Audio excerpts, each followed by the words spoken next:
সবই আছে আগের মতো, নেই কেবল প্রাণ ভোমরা।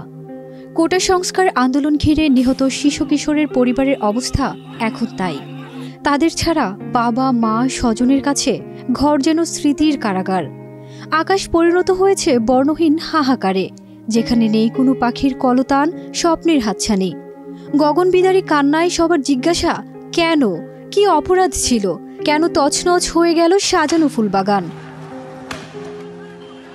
শিশু আহাদের প্রাণটা ঝরেছিল তার বাবা মায়ের কোলেই। গ্রামের বাড়িতে আহাদকে চির ঘুমে রেখে এই ঘরেই ফিরলেন বাবা শান্ত। ঘরের প্রতিটি কোনায় কোনায় ছেলের স্মৃতি। আর বাবা, তোমার বুকেই থাকবো আমি, কথাটি বারবার প্রতিধ্বনিত হচ্ছে বাবা শান্তর কানে।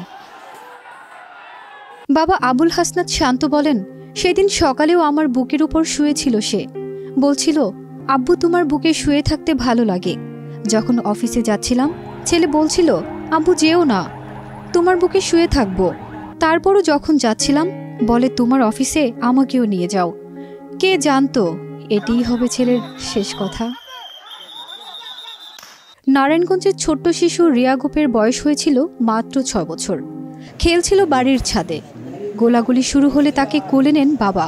হঠাৎ একটি বুলেট মৃত্যুদূত হয়ে এসে লাগে রিয়ার মাথায়। এরপরই বিদায় নেন পরপারে।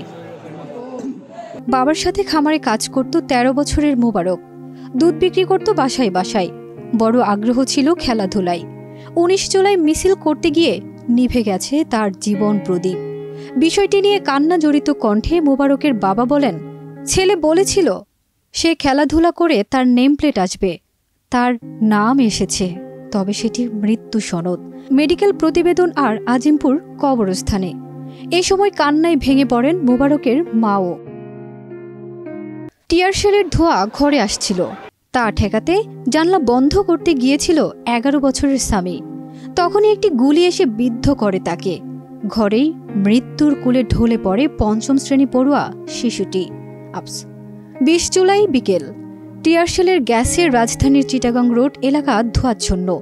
খোঁজ পাওয়া যাচ্ছিল না 10 বছরের হুসাইনের। রাতে ঢাকা মেডিকেলে লাশের স্তূপের নিচে পাওয়া যায় তার মরদেহ। 18 জুলাই নরসিংদীতে গুলিবিদ্ধ হয়ে প্রাণ যায় 18 বছরের তাহমিদের। 9ম শ্রেণীতে পড়ত সে। 16 বছরের নাইমা উত্তরার বাসায় বারান্দায় উদ্বিগ্ন মায়ের সাথে দাঁড়িয়ে দেখছিল বাইরে কি হচ্ছে। কিছু বুঝে ওঠার আগেই গুলি এসে লাগে তার গায়ে। সাথে সাথে মৃত্যুর কোলে ঢলে পড়ে 10ম শ্রেণীর ছাত্রী নাইমা। যাত্রাবাড়ি এলাকায় রাস্তায় পড়ে থাকা আহত একজনকে হাসপাতালে নিয়ে যাচ্ছিল 16 বছরের ইফাত। হুট করে গুলি লাগে বুকের বাঁ পাশে। চলে যায় ইফাতের প্রাণটাও। 20 জুলাই বিকেলে। সহিংসতায় গুলিবিদ্ধ আর প্রাণ যাওয়াদের বেশিরভাগই শিশু কিশোর আর তরুণ। তাদের হারিয়ে অসীম শূন্যতায় পরিবারগুলো। সন্তানের স্বজনরা এসব পরিবারের মানুষের কান্না কে দেখে, কেই বা রাখে তাদের খবর। ফারজানা নিকিতা, দেশ রূপান্তর।